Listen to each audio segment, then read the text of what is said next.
menjadi sebuah negara demokrasi yang merdeka dan yang berdaulat serta berdasarkan kepada kebebasan dan keadilan dan mengekalkan keamanan di antara segala bangsa.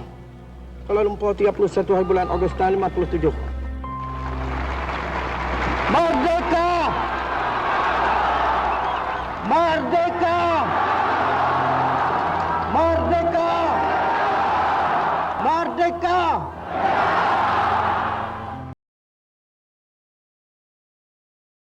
Pengenalan.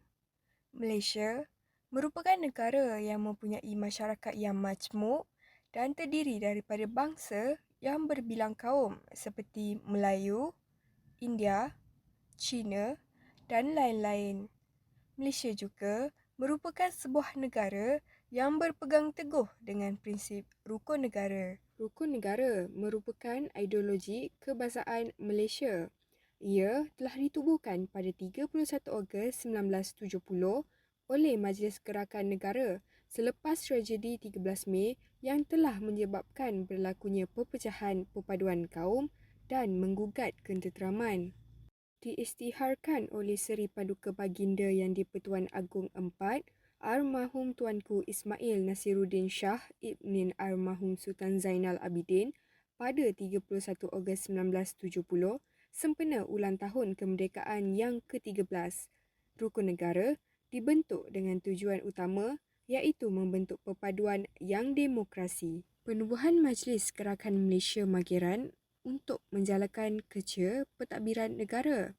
Tujuan utama adalah untuk mengembalikan kedaulatan dan keamanan negara kepada keadaan sedia kala.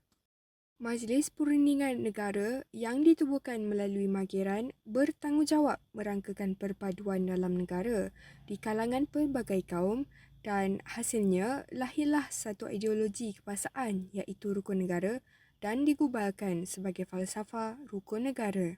Bahagian dalam rukun negara. Bahagian pertama, menggariskan objektif masyarakat Malaysia yang mahu dibentuk. Pertama, mencapai perpaduan yang lebih erat dalam kalangan seluruh masyarakat. Kedua, memelihara satu cara hidup demokratik. Ketiga, mencipta satu masyarakat yang adil di mana kemakmuran negara dapat dinikmati bersama secara adil dan saksama. Keempat, membentuk satu sikap yang liberal terhadap tradisi dan kebudayaan yang kaya dan berbagai-bagai corak. Kelima, membina sebuah masyarakat progresif yang akan menggunakan sains dan teknologi moden. Bahagian kedua adalah prinsip di dalam rukun negara. Kepercayaan kepada Tuhan, kesetiaan kepada raja dan negara, keluhuran perlembagaan, kedaulatan undang-undang, kesopanan dan kesusilaan. Objektif kajian ini dijalankan adalah pertama, menghuraikan prinsip rukun negara. Kedua, kepentingan menghayati rukun negara. Ketiga, menganalisis isu-isu berkaitan rukun negara. Prinsip di dalam rukun negara.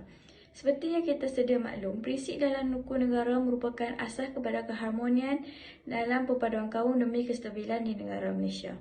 Ia juga bertujuan menyamai sikap nilai murni dan toleransi dalam kalangan masyarakat, nilai keagamaan, kesetiaan kepada raja dan negara, kepatuhan kepada perlembagaan dan undang-undang serta masyarakat yang sopan dan bertetus susila. Nilainya perlu difahami, dihayati dan diamalkan oleh setiap lapisan masyarakat kerana keharmonian sesebuah negara terletak kepada masyarakat yang bersikap patriotik dan sanggup berkorban demi negara. Berikut adalah maksud di setiap prinsip rukun negara yang perlu kita ketahui. Yang pertama ialah kepercayaan kepada Tuhan. Kepercayaan kepada Tuhan merupakan prinsip pertama kehidupan kepelbagaian agama yang telah dianuti oleh setiap kaum dan masyarakat di negara kita. Kepercayaan beragama inilah yang akan menjadikan bangsa dan negara ini sebagai satu bangsa dan negara yang berdaulat. Perlembagaan Persekutuan memperuntukkan bahawa agama Islam merupakan agama rasmi Malaysia. Walau bagaimanapun, penganut-penganut agama dan kaum lain seperti India, Cina boleh mengamalkan agama dan kepercayaan mereka secara bebas. Sebarang bentuk ideologi atau ajaran yang menolak kepada kepercayaan kepada Tuhan, tidak seperti kefahaman komunis, tidak akan diterima di negara ini. Setiap penganut agama sewajarnya menjadikan agama masing-masing sebagai asas membina keharmonian dan perpaduan, kerana setiap agama mengajar kita untuk mencipta rasa kasih sayang kepada setiap insan dan menghormati setiap agama yang berlainan. Yang kedua ialah kesetiaan kepada raja dan negara. Negara kita mengamalkan sistem demokrasi berparlimen dan raja berperlembagaan. Oleh itu, sebagai rakyat Malaysia, kita perlulah memainkan peranan penting untuk menghormati dan menjaga institusi diraja sebagai tanda taat dan setia kita untuk negara ini. Sebagai rakyat, kita juga perlulah memupuk sikap semangat cintakan negara dan sanggup berjuang demi tanah air tercinta. Sebagai contoh yang boleh kita ambil, iaitu perjuangan nenek moyang kita untuk mempertahankan tanah air kita daripada penjajah British dan Jepun untuk mendapat kemerdekaan. Yang ketiga merupakan keluhuran perlembagaan. Perlembagaan Malaysia dikenali sebagai perlembagaan persekutuan yang merupakan kedudukan undang-undang yang tertinggi yang telah diwartakan mengikut perkara 41 Perlembagaan Persekutuan. Fungsi perlembagaan ditubuhkan untuk memastikan setiap rakyat Malaysia mendapatkan hak keistimewaan sebagai warga negara. Selain itu, setiap warga negara Malaysia perlulah menghormati, menghargai dan memahami setiap maksud dalam kandungan latar belakang pembentukan perlembagaan negara. Perlembagaan negara ini juga telah digubal mengikut kesepakatan semua kaum dan semua pihak dari negara ini supaya tidak ada ketidakadilan yang berlaku dan merupakan satu kontrak sosial yang tidak boleh dipersoalkan dan diganggu oleh mana-mana pihak lain. Perlembagaan Malaysia juga turut menentukan pola politik dan kedudukan sosio-ekonomi rakyat di negara ini dan merupakan sumber rujukan bagi segala hal yang berkaitan dengan sistem pemerintahan, perundangan, kedudukan hak sosio-ekonomi rakyat. Yang keempat ialah kedaulatan undang-undang. Kedaulatan undang-undang negara Malaysia berasaskan keadilan di mana setiap rakyat sama tarafnya di sisi undang-undang dan untuk memastikan kebebasan dan hak setiap rakyat terjamin dan terbela. Seperti yang kita tahu, tanpa undang-undang, negara menjadi tidak aman dan menjadi tidak stabil. Undang-undang ditubuhkan untuk melahirkan masyarakat yang bersikap toleransi, aman dan makmur. Undang-undang Malaysia telah dipelihara oleh institusi kehakiman yang bebas dan berdaulat. Yang terakhir ialah kesopanan dan kesusilaan. Prinsip ini sangat penting untuk memupuk masyarakat yang saling menghormati dan menghargai kepentingan antara kaum tanpa menyinggung perasaan antara satu sama lain. Sikap ini perlulah dipraktikkan bukan sahaja rakyat tapi pemimpin yang memimpin negara ini. Sebagai seorang pemimpin, mereka mestilah menunjukkan teladan dan sikap yang baik seperti tutur kata yang sopan dan setiap penulisan tidak bermain dengan sentimen perkauman. Oleh sebab itu, prinsip kesopanan dan kesusilaan hendaklah diutamakan supaya tidak ada pemusuhan dan boleh mencetuskan ketegangan.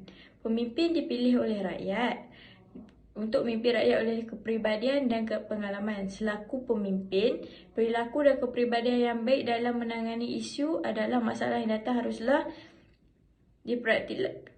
dipraktikkan kerana pemimpinlah yang menjadi cerminan kepada rakyatnya.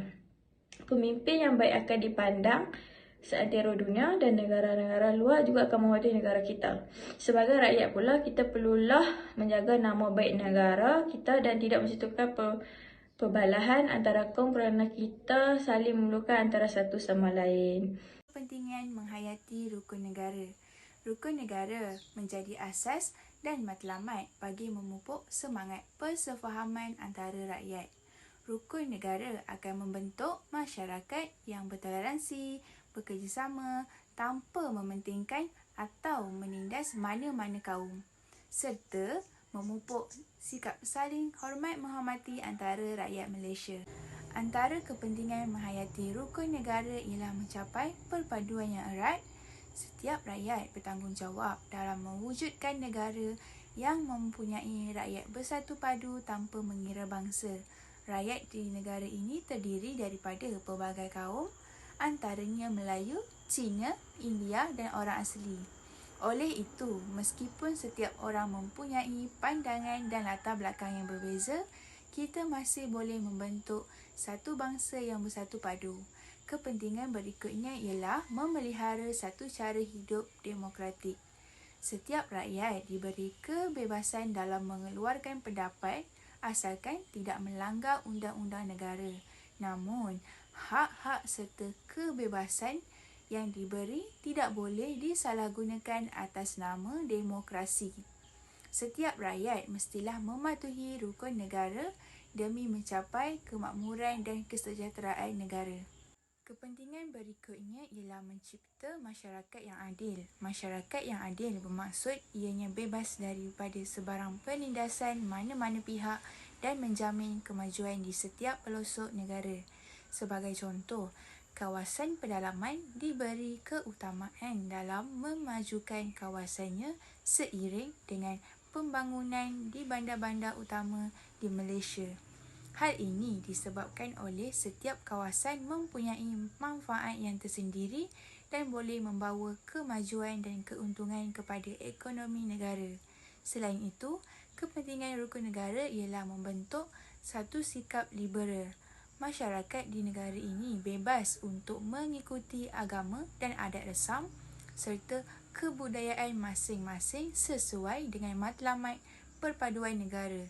Sikap liberal ini membawa maksud sikap keterbukaan dalam menerima tradisi kebudayaan pelbagai kaum. Sebagai contoh, Malaysia menyambut pelbagai jenis perayaan setiap tahun dan ianya dihadiri oleh setiap kaum di Malaysia tanpa khusus kepada satu jenis kaum dan budaya sahaja. Akhir sekali, kepentingan menghayati rukun negara ialah membina sebuah masyarakat yang progresif.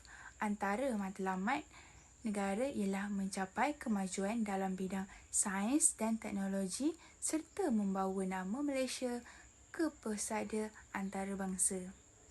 Dunia sedang menikmati perubahan dalam bidang ilmu pengetahuan, sains dan teknologi. Masyarakat progresif yang hendak diwujudkan merupakan satu masyarakat yang bergerak maju sejajar dengan kemajuan sains dan teknologi. Berikut adalah berkaitan dengan isu-isu yang berkaitan dengan rukun negara. Rukun negara telah diterapkan kepada kita sejak kecil lagi. Walau bagaimanapun dapat kita lihat masih terdapat berbagai isu-isu yang berkaitan dengan rukun negara disebabkan oleh kurang perhatian oleh segolongan masyarakat. Sikap tidak bertanggungjawab dan kurang sensitif oleh segolongan masyarakat ini menyebabkan berlakunya banyak penyebaran berita palsu dan menaik propaganda yang membawa perkauman. Berikut ada beberapa insiden dan peristiwa yang berlaku sejak kebelakang ini yang memberikan gambaran negatif terhadap rukun negara ini. Pertama, membetikan kuasa Raja-Raja Melayu. Ada segelintir kaum yang dilihat membetikakan hak kuasa dan keistimewaan institusi Raja-Raja Melayu sehingga sanggup membawa isu berkaitan ke mahkamah kerana mereka menyatakan kuasa raja-raja sudah tidak relevan. Jika dilihat di Facebook dan Instagram, kita dapat melihat pandangan negatif kaum lain terhadap institusi ini. Ada segelintir individu yang telah disesat oleh pihak polis serta diambil tindakan sewajarnya kerana mengeluarkan kenyataan berkaitan yang di-Pertuan Agong yang punya kecenderungan maksud. Berikutnya, kedudukan agama Islam sebagai agama rasmi.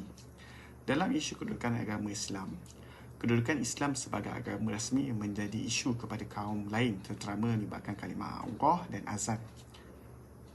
Ada tempat ibadat dipergunakan dan dibaling najis. Begitu juga ancaman buat Syiah, liberalisasi dan Islam, ajaran sesat serta kemunculan agama seakan Islam sehingga rakyat menjadi kebingungan. Ada yang sanggup mengancam sehingga mengeluarkan perkataan tidak elok untuk menjadikan hukum Islam atau hudud sebagai hukum negara. Yang terakhir, kedudukan istimewa orang Melayu dan Bumi Putra. Bagi soal keistimewaan orang Melayu dan Bumi Putra, dapat dilihat dalam soal tanah. Tanah yang merupakan hak milik orang Melayu telah diambil atas dasar pembangunan dan ia dijual dengan harga yang lebih rendah. Jika dilihat tanah rizab Melayu dan aset berkaitan Melayu dan Bumi Putra di bandar sudah pupus sementara di pinggir bandar semakin pupus. Di kampung pula, tanah digunakan untuk tujuan pembangunan. Penduduk dipindahkan jauh untuk meneruskan hidup. Belum lagi melibatkan isu harga perumahan yang semakin meningkat. Kesimpulan yang kita dapat lihat adalah Sebagai rakyat Malaysia, kita mesti mula menghayati ekspresi yang terkandung dalam rukun negara secara mendalam dan bukan setakat menghafal pada prinsipnya. Pemahaman dan penghayatan dalam setiap prinsip rukun negara perlu dipupuk dan diterapkan sejak dari kecil lagi. Setiap pihak perlu memainkan peranan yang penting bagi memupuk rasa penghayatan yang teguh bagi merealisasikan impian menjadikan Malaysia sebuah negara yang maju ke hadapan dan mempunyai masyarakat yang bersatu padu.